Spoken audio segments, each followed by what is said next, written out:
على رسولنا محمد وعلى آله وصحبه أجمعين. أيها الإخوة الأفاضل، بعد فترة قصيرة عدنا إلى الدرس وكذا. أولا أشكر الشيخ سليمان جزاه الله خيرا على ما قام به من الخدمة.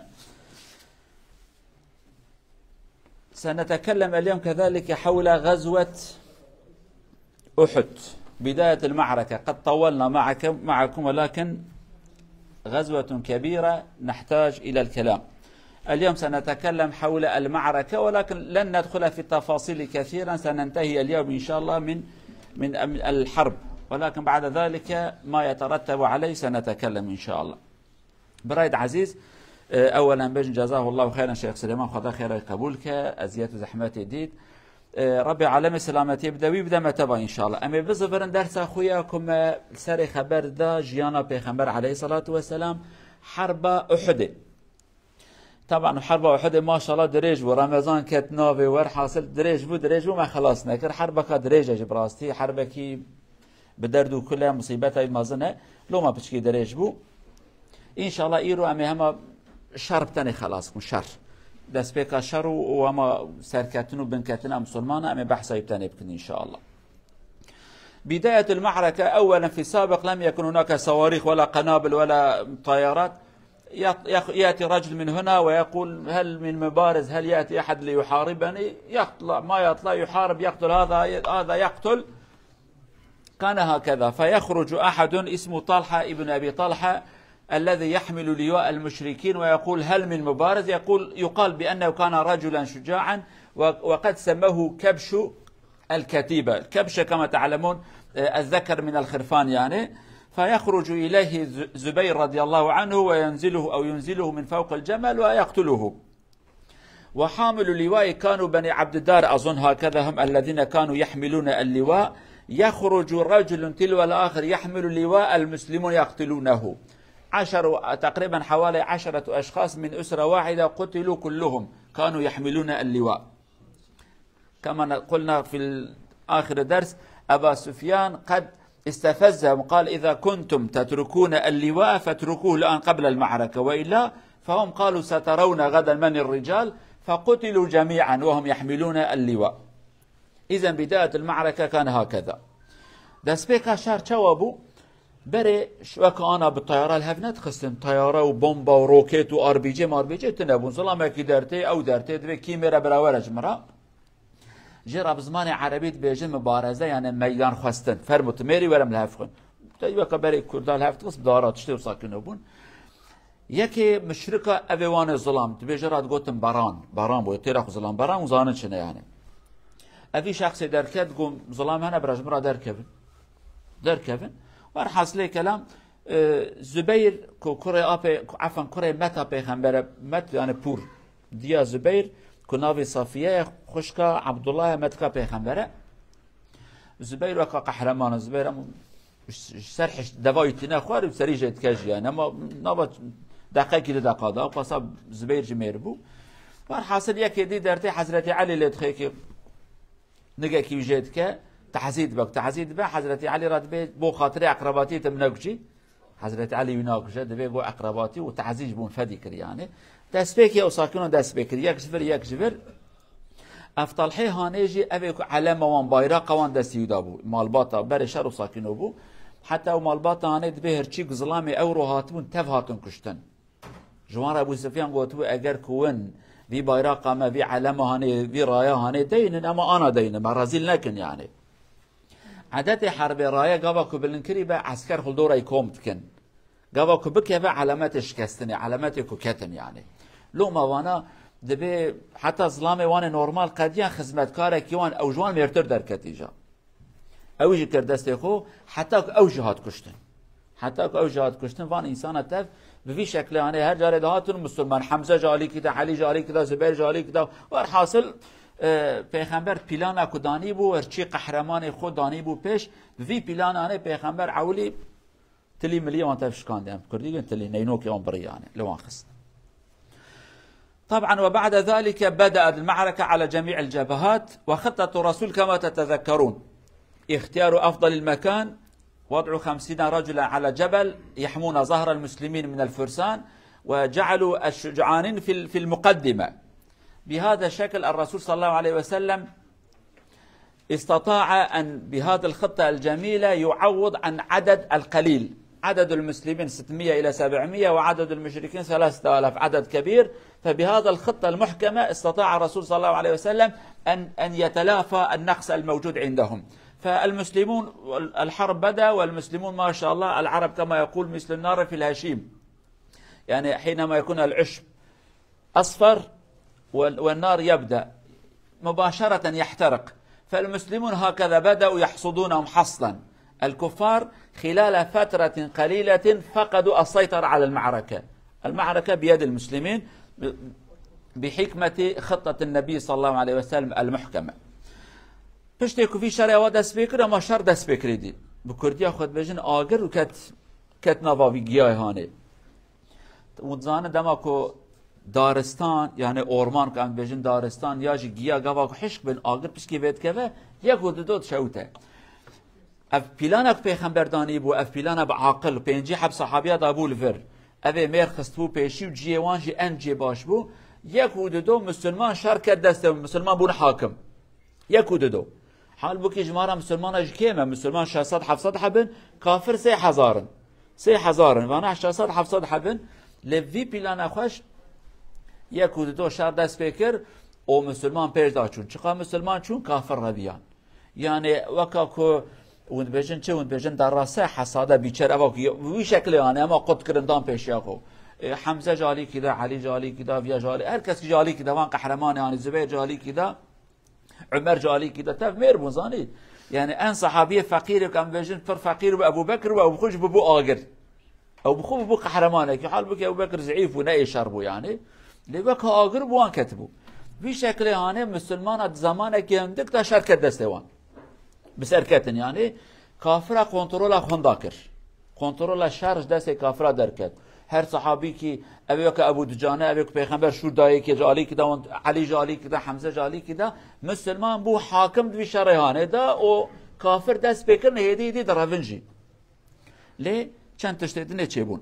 طبعا المسلمون في تقدم والكفار في تأخر. حصل أمر ولكن لم يؤثر على المسلمين كثيرا. استشهد حمزة رضي الله عنه. وحشي كان من الحبشة وهو ماهر في رمي الحربة هكذا قوي جدا. فسيده أظن نسيت اسمه واسم موجود عندي والحاصل سيده قال إذا قتلت حمزة لأن حمزة قتل عمه أنت حر. فوحشي أتى إلى الحرب وغايته أن يقتل حمزة فقط والباقي لا هم له. فهو كان يترصد ويخبي نفسه حتى يقترب من سيدنا حمزة واقترب منه وضربه بالحرب فأصاب بطنه وأحشاه فاستشهد حمزة. وانتشر الخبر حمزة استشهد ولكن الموقف السيطرة للمسلمين المسلمون لم يتأثروا. استشهاد بطل مثل حمزة لم يؤثر على المسلمين كثيرا. المسلمون ما زالوا في تقدم. فهذا كذلك حصل ولكن ارتباط الصحابة ببعضهم ويسمع كلامهم يعني يسمع بعضهم كلام البعض واتباعهم لخطة القائد الأعلى وهو الرسول صلى الله عليه وسلم أعطاهم القوة. المسلمون كانوا في تقدم. مع استشهاد حمزة المسلمون لم يتأثروا بشيء. هذا نقطة حصل. دەستپێکە شەڕ کچێ بوو مسلمان ئەدی پێشدا چوو مصیبەت کە مەزن هاتسەرێ مسلمانە حەمزە هات کوشتن. حەمزە ئەوێکی کوشت یەک بوو ناوی وەحشی بوو کۆلەکی بوو ئینسانێکی ژێهاتی بوو ئاوێتنە ڕمح زانت ئاکمەرە ئاکن دابێژە مزرا قەویە درێژ عەجێب بوو یانێ وەکە تەدی ئەنە قەناس هەنە قەناس ئەوێ دکوژن یانێ و ساکین و ژێهاتی بوو خوێوی ژێرا دبێژە دبێ هەرە تە حەمزە بکوژە ئەستە سەربەست بکەم. حەمزە شەڕێ بەدرێدا ئاپی کوشت بوو کارە حەمزە بکوژە سەربەستی ئەڤیەش دبێ ئەز هاتم هەدەفا من حەمزە وەکی دی سەرێ خۆ کەسکی ڕە ناشینم خۆ فردا وەتشرە خوێدا وەتشرە فردا چە وێدا چە حتا فرسەتێ قەفالت و وحبەکی ئاوێت حەمزە چە و ئاوێت حەمزەش های وژێتنە حەمزە زڵاما دایە پێشە خۆ چ زانە کە ئەڤیە خوێشە تێژێرا زکی ویتکەوە البيشت كواش بارا درتش بارا كوا البيشت درتي والحاصل سيدنا حمزة شهيد كان. ليه بلاكم السلمان بهفرة شرط كرم بقوات بون يكيتيا ونهابو جهاب نكتبون شهادت حضرت حمزه ضرار ندا مسلمانا خبر بلا بوغو حمزه هات كشتن او وحشيت بهم يكشت اشخاص مرونشتم جو خلاص وظيفه من ابا من هات في اسلام يكشت كار من ماهيدي دقلوي هواي مسلمان تي ساجي بسر كتن هر پیش داشون ابیا شهادت حمزه ضرار نداوان ابیا جی تشتکی خوش دما کو پلان و پروژه خوش به یک دو ورن کشتن ضرار نادته پلان ته هيت به هر کارت کی لدما کو پلان ته خرابو في وقت مالته خرابو امر اخر سيدنا حمزه استشهد ولكن الحكمه حينما نقرا التاريخ معظم القاده ومعظم الكبار ومعظم الابطال يقتلون على ايدي اشخاص لا اعتبار لهم حتى لا يكون لهم القيمه حتى لا يقال قتل البطل الفلاني هذا البطل حتى القاتل لا يأخذ شرفا الله عز وجل حكمة من حكمه لا يجعل شهادة الأبطال على أيدي الأبطال على أيدي أناس عوام طبيعيين مثلا الذي قتل سيدنا علي رضي الله عنه كذلك كان رجل هكذا بالحيلة وإغتاله كذلك حمزة هكذا يعني حتى القاتل لا يأخذ شرفا القاتل لا يكون بطلا غير البطل يقتل هذا البطل ويقتله غيلة بالحيلة يعني هكذا نقول اغتيال تشتك تشيبو سيدنا حمزة درسك مهمة نورمال ده تاريخ ده بطل إنسان مير قهرمان بدست ميران آينه كشتن بدست نظلاماته كشتن جبانك شرفش قاتل را چه نبه قاتل مثلا اگر ایک حمزه کشت وی وقت خالد بونا خالد كري وليد بقول والله قهرمان يعني بي قهرمان كشت يعني فقط دماكو يكي وكا وحشي ياجي ابي كبر ميرانيه وانتنا بدزي بحيلات خلقي دوكشن علامات كوفان انسان هاتني كشتي پر مقام وان بلند الشرفش قاتل راتنا يعني كاس كنا به چمير بو كاس كنا به مير بود اف قهرمان يعني شهيد كد بحيله مثلا حضرت علي جي بحيله يكد مزقفت دار تاريخ كش نمير بو مير بو ندركت همبري غازل تخم بدزي قال سريخس شهيد كد ابياج خدا عز وجل شرف ناك نسيب قاتل وان بطل مازن يكي نورمالي كو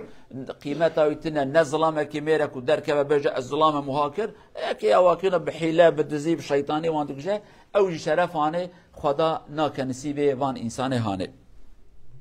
ولكن حصل ما حصل وبدايه الخلل المسلمون في تقدم خطة النبي صلى الله عليه وسلم وجعلوا 50 رجل على الجبل جبل الرماة خالد 3 مرات حاول أن يلف على الجند الإسلام من الخلف ولكن هؤلاء الرماة أوقفوهم خطة محكمة إذن الرسول صلى الله عليه وسلم كان محقا وخطته كان ناجحا 3 مرات خالد يهاجم الرماة يوقفونه ولكن ما حصل الكفار بدأوا في الانهزام والمسلمون بدأوا يجمعوا الغنائم هؤلاء الرماة تقريبا عددهم كان 40 واحد منهم قالوا خلاص انتهى الأمر نحن نجحنا لماذا نحن هنا نبدأ ونجمع الغنائم مع العلم بأن الرسول قد نبه كثيرا قال مهما حصل لن تنزلوا من هنا إلا أن يأتي خبر مني يقول انزلوا إذا رأيتم يقتلوننا جميعا لا تنزلوا من مكانكم إذا رأيتم قد نجحنا على الجميع لا تنزلوا إلا أن يأتي خبر مني ولكن فضلوا الدنيا وأول كلام الرسول صلى الله عليه وسلم هكذا لم يسمعوا نزل 40 واحد منهم وخالد كان يراقب خالد هو قائد ومحنك وعينه مفتوح يبحث عن زلل عن نقطة ضعف ليهاجم فحينما رأى بأن العدد الكبير نزل لف عليهم وقتل ما تبقى والمسلمون بقوا أو وقعوا بين نارين وحينئذ فقدوا السيطرة على الموقف هذا بداية الخطأ تشتيك تشيبو عيبا مسلمانة تشيبو دست بكرن حمزه هات كشتن زرارتنا مسلمان پیش داشون ولكن اوان پینجی حبیب پیغمبر گوتیه ون لورا بسکنه ون ما بپاريزن بزمان ایرو جوانات بيجن چه دبيجن دفاعات جويه جرات بيجن يعني هوا صاون ما لورا عسكر دهاتن حسب وانا حسبا دان سكناندن وكاكو فزيتا صاروخ يتجبون طياره هبن طيران نكارم ترحتش يعني طانقه دبابه تشن اوانا جی پیغمبر گوتو من لورا بسکنن و نین خواره حتی خالد به سه جاره خواست ورش پارا المسلمان بزوره اوان پنجی حبا تیرا آوید روان سکنان سه جاره خالد نیر نکاره تشکیب که مسلمان ایدیب سر کتن کافر رویان دست بکرن مال وان توبت کن غنیمه منیمه اوان پنجی حبه هانه جی پشکی سست بون گو والله وای ام سر کتن اره ام سر کتن بسکنن وای خلاص یو شر قدیه تمام وای کافر رویان جی براسی دست بکرن چون مازنه وان گو کروسا نکن پیغمبر گوتی لورا بسکنن پیغمبر گلک سکنی سر وان گو بنه یک بتنج ما بمینه جی گره و نین خواره او تف خلاص ببنج گره و نین حتی از جاره قادی خبر جوارات شینم بنه و نین خواره چد ببرابه يقول تمام ولكن شو ابو خشبير واكرن معنا قوتنا پیغمبر فردا بلن دنيا شيرين كرن منكم من يريد الدنيا ومنكم من يريد الاخره خد بين کی دنیا کی اخرته ور حاصل دنیا شعب واندا شيرين بو چل حب شوي پنجي هاتن خواره چل حب مازنه وانگو قربا حيرانين قربانه و مصانه كن پیغمبر امر مكريه عيباي فايده ندا چل حب هاتن ايه چل حب ورش پنجي حب چل حب ورن تشتكيندك ما خالد عادت دنیای دا اوه که شرد کن یا جه اوه انسان که سروکن چه اوه انگره آوه کریبن آوه نابه چه اوه گره بکریبن خالد سه جاره هاتیه زفریه خالد تماشا کر والا وحین که هاتن خواره گو فرصت هم اف فرصته اما نابا بلکه سه دقیقه دا زفریشی اجاره قدیب قوت اوی دستد حب حسبی وی هنه وان دای حبا کشتن او مسلمان دان بشاخو او دوی دایدی مسلمان کنترول الشر هم داکر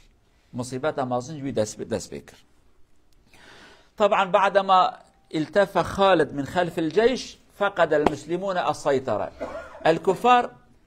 شعروا بأنه حصل شيء ما حصل ضجيج وتقدم المسلمين تأخر ففهموا بأنه حصل ما حصل وزمن خلال فترة قليلة فهموا بأن الخالد مسك بزمام الأمر وهاجم على المسلمين من الخلف فعادوا كذلك الذين هربوا وأتت امرأة وحملت لواء المشركين فاجتمعوا وهاجموا على المسلمين وشدوا عليهم شدا قويا والرسول صلى الله عليه وسلم لأنه كان مع مجموعة يحرسونه وهو يدير المعركة في مكان منعزل معه 9 من الصحابة وغالبية الجيش في داخل المعركة انقطع الخبر من الرسول أو الاتصال بين الرسول وبين الغالبية العظمى وركزوا على الرسول كثيرا فقتل 7 من هؤلاء 9 وهم يدافعون عن النبي صلى الله عليه وسلم وجرح النبي رموه بالحجر أصاب أنفه ووجهه أو كسرت السن سهمين في وجه النبي صلى الله عليه وسلم الرسول كان قد لبس الدرع حتى أحدهم يضربه بسيف على كتفه فالرسول كان قد لبس درعين يقول حوالي الشهر الرسول كان يتألم من أثر هذا الضرب فالمسلمون فقدوا السيطرة فبعض الصحابة كذلك انتشر خبر استشهاد النبي صلى الله عليه وسلم فأراد أحد الصحابة أن يقول الرسول حي فقال الرسول اسكت الآن لا تقول حتى نرى مكانا مناسبا بعد ذلك سنعلن الرسول صلى الله عليه وسلم يعني كان حكيما أولا قال اخفي الخبر بأني على قيد الحياة حتى لا يهاجم أكثر ولكن بعد ذلك كذلك الرسول صلى الله عليه وسلم هو أعلن بنفسه بأنه على قيد الحياة ولكن كان حكيما أولا حتى أتمكن من مكان مناسب وبعد ذلك سأعلن الخبر فليحصل ما يحصل ولكن أولا لابد من أن أدير المعركة بشكل حكيم مثل في الطائرة حينما نركب الطائرة يقول إذا حصل مشكلة في الأكسجين ينزل الماسك أولا استعمل أنت وبعد ذلك لطفلك الرسول أولا أراد أن يتأكد بأنه في مكان آمن حتى يدير المعركة وبعد ذلك سيمد يده ويجمع الصحابة وإن شاء الله سينجو بهم هذا ما حصل مع النبي صلى الله عليه وسلم شرد سبيكر پیغمبر جي شرده تدي سروكه عادات سروكه جيكيم طيبات ساكن پیغمبر جيك دا ساكنان دي دوراويج ندي حب صحابي ظلام هنا ادي كنترول هندابو پیغمبر تبي ني حبال فرايه و براني صحابه شرد كن فردا كافره ايلي شغدا سر پیغمبر قسمه كي مازن جوان ني حب صحابيه حفت حب يك بيك درد كات و شرد كره حتى هات كشتني يك بيك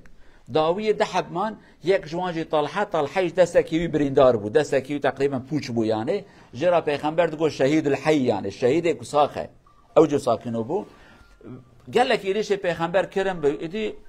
وكان دماچو تفنگن كفرن تيرن دارن كفره كي آواتن سرچعب پیغمبر خستن دراني وشكيا فراشكيا خوينجهات دحب تير پیغمبر كتن او يك هات نزيك پیغمبر وشورك الوشان پیغمبر لفريكت لفركت پیغمبر دحب جلي زرخال خكر وزرخ مزانه چنا جلي حربه جي اي شاوي ده پیغمبر قاسم مهكي اي شاوي هبو اي شاوي مليهانه ليه كتبو ولكن نجش بوشتي ويجي ناكر فقط بقرانية تشتالي كتكي هبو ما هكي بيغمبر ايش تبي مليوي هانا ايش اكا عجيب ليكت يعني بيغمبر وار حاصل كلام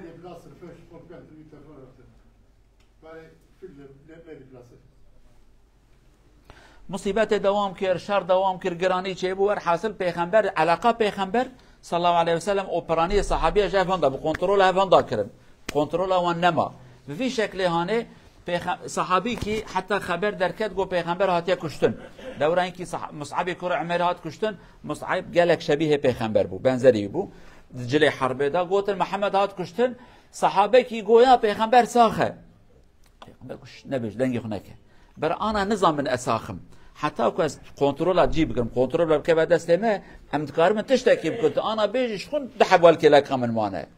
بتشي بجي ابدا صابه جوار ما بكجن که حتى بشكي بيشاخو بدي نهجا زي اعلام بكم بفي شكل يعني پیغمبر دقيق عوده قواشدم كاساقم برا نظام من اساقم لي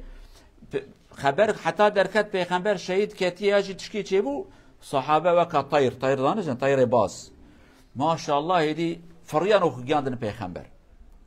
بريا هر كسي ابي كيشتي ابو عبيده وابو بكر الصديق وكنا بكرديد بيجاكا بلنغا يعني وكا شيرا عجله هاتن گیاندن پیغمبر ادی مسلمان فهم کرد مصیبت مازنه پیغمبر تهلیکی ده چو آنه چو ادی جازفرین ادی کومبون به شکلانه پیغمبر صلی الله علیه و سلم ادی گو استوب بکم براوی تشتیانش دست مدر نکوه جوه ده به شکلانه پیغمبر ادی وان در دوره حکم کرد. طبعا انتشر بان النبي قد قتل كذلك فتنه اخرى بعض الصحابه قالوا خلاص استشهد النبي فنجلس جلسوا بعضهم هربوا بعضهم يعني حصل فتنة كبيرة حصل فتنة كبيرة وأمر غريب جدا انتهاش قتل القائد وهو النبي ماذا سنفعل لا يدرون فبعضهم فقدوا شعوره جلسوا بعضهم حاولوا أن يستسلم بعضهم ذهب إلى الجبل بعضهم حاول أن يدخل إلى المدينة ولكن بعضهم قالوا إذا قتل النبي فما قيمة الحياة بعده لماذا أنتم تعيشون اقتلوا كما قتل النبي فيكون قتلكم في طريقه وفي جهاده وفي دعوته فعاد إليهم شعورهم قليلا بدأوا شيئا فشيئا يفيق ويقولوا إذا قتل النبي فليقتل ولكن لنا دين ولنا رب لماذا نحن نستسلم ونترك دعوتنا وديننا فعادوا إلى رشدهم تشتيك تشيبو دما خبر شهادة پیغمبر دركات مصيبت چبو هناكي صحابة بلكي أنا مش خاط بيجي ما نعيبو بي غلطياني كرن إيرو رحتا الفيجي رحتا في أخفتناني بيجن رحتا كاد بي شري هاني دابن إيكاز صحبته خدوان بكم بعدما أنتهي من الدرس بعدما أنتهي درس أنا تفنام دا دركت ورحاصل كلام پیغمبر صلى الله عليه وسلم يعني قوتن پیغمبر هاتيا كشتن هناكي ساكنين هناك اقول خلاص پیغمبر هات كشتن وكا مالا مخربوش خاينكي چون هنكي سلاحي خدانه هناكي هركي بجيك در چو فقير له مالا وانخربو لقسمك دي قو همه پیغمبر هات كشتن جي قيد دنيا خربو برا ورا كشتن ما امش مال حياتي مانه امجي دريا پیغمبر ده برا ورن كشتن برا مش ورن كشتن بفي شكل هدي هیچ وان هات سری وان هدی چه عبی فکرن عیبش مرا پیغمبر هات کشتن قی دین خدا خلاص بو خدا الحیات برکه پیغمبر بمره یعنی ریا پیغمبر هي دینی و هي منهج و دعواوی هي امید حیات خود ریا پیغمبر ده دوام بکن صلی الله علیه و سلم ور حاصل کلام به وی شکل هانه جارکاتی هدی صحابه توبون لی پیغمبر صلی الله علیه و سلم جارکاتی دست بکر شرح دوام کرد طبعا الرسول صلی الله علیه و سلم بعدما رأى وحلل الموقف حاول أن يصل مع المجموعة القليلة إلى المجموعة الكبيرة ووصل إليهم وهم يحاربون، وبعد ذلك اختار منهجا آخر وهو أن ينسحب إلى الجبل، فرأى بأن أفضل المكان له الانسحاب إلى الجبل، فالرسول مع المجموعة الكبيرة الذي وصل إليهم وأعلن بأنه على قيد الحياة، أنا النبي لا كذب، أنا ابن عبد المطلب، أنا على قيد الحياة، خلاص أنا هنا. فهو يعلم بأن هذا الإعلان له خطر على نفسه، ولكن كذلك لها تأثيرات إيجابية على معنويات الصحابة. مرة ثانية أعلن النبي بنفسه أنا على قيد الحياة لا تخافوا أنا هنا. فالصحابة مرة أخرى عاد إليهم رشدهم، والرسول خطط لهم بأن قال سنحارب وننسحب إلى الجبل، فانسحبوا إلى الجبل. في الجبل لا يستطيع أحد أن يهاجم على البعض. بهذا الخطة الحكيمة استطاع النبي صلى الله عليه وسلم أن يخلص العدد الباقي من الصحابة ويلجأ إلى الجبل، وحصل النتيجة الإيجابية الحمد لله.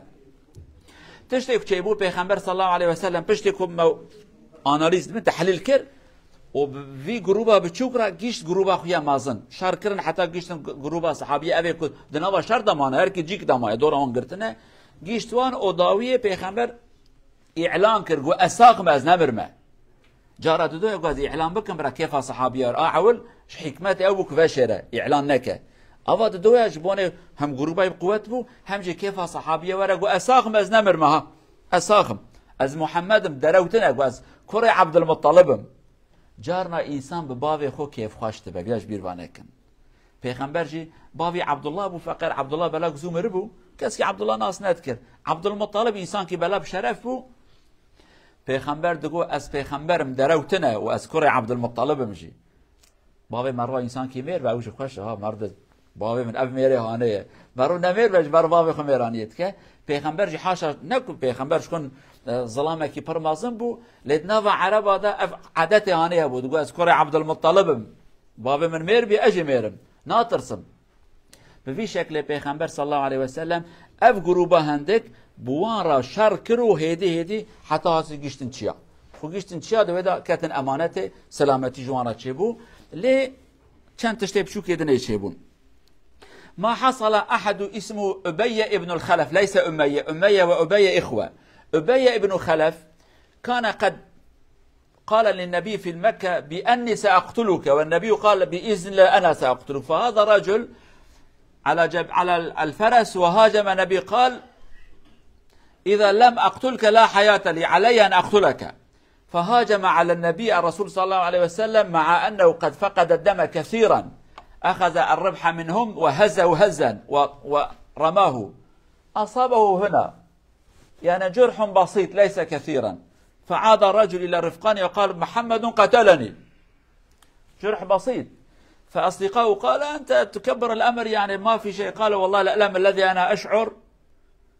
هذا علامة الموت والله لو رماني بحجر صغير لقتلني لأنه قال سأقتلك وسأقتل وقد قتل بعد فترة قصيرة يعني خلال شوية قتل لأن النبي قال أنا سأقتلك بإذن الله فقتله النبي وهو الوحيد الذي قتله النبي صلى الله عليه وسلم.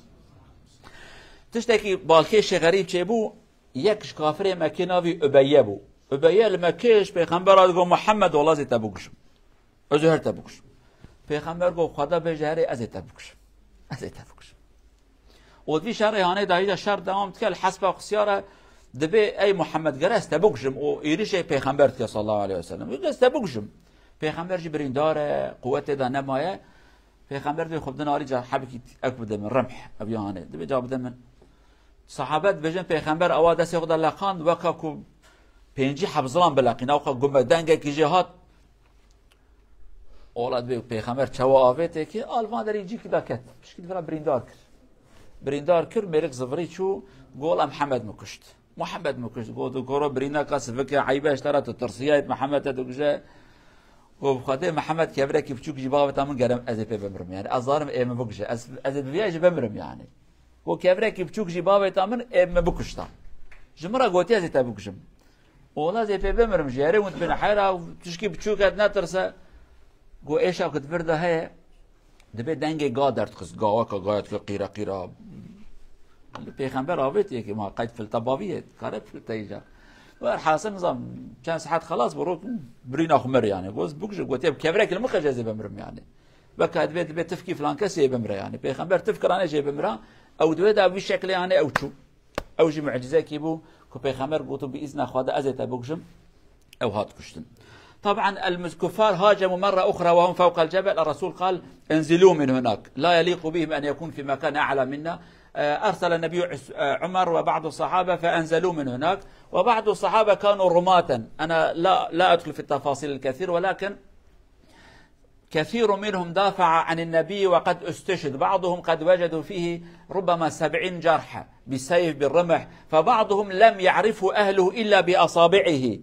هكذا تأثروا بالجروح كثيرا. فكلهم رضي الله عن الجميع حوالي 70 صحابة استشهدوا وهم يدافعون عن الإسلام ويدافعون عن النبي صلى الله عليه وسلم، فاستشهدوا هكذا.